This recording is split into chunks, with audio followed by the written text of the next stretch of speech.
How often do we pause to consider the importance of sustainable machining processes? Especially when it comes to difficult-to-cut materials, sustainability is not just an afterthought, it's essential.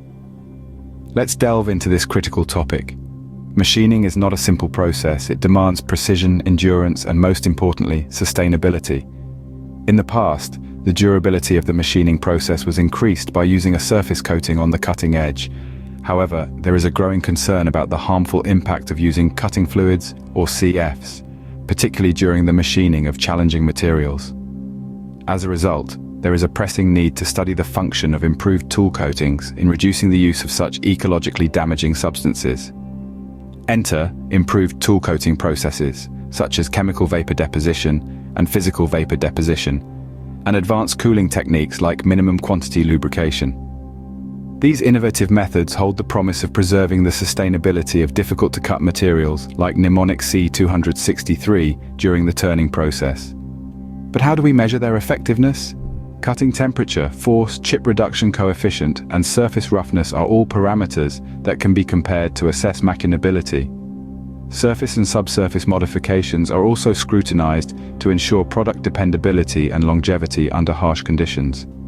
Additionally, the impact of cutting speed and feed variation on machinability and surface integrity parameters under various cutting situations has been explored. The research findings are promising. They show that the excellent tribological behavior of a multi-layer physical vapor deposition, coated tool, and minimum quantity lubrication mode cooling can significantly improve the machinability of Nimonic C-263. This is evidenced by lower cutting temperature, tool wear, cutting force, and surface roughness during high-speed machining when compared to chemical vapor deposition coated and uncoated tools, and conventional flood cooling. In addition, the creation of tensile residual stress on machine samples was studied in a metallurgical lab using field emission scanning electron microscopy, XRD texture measurement, and an X-ray diffraction system.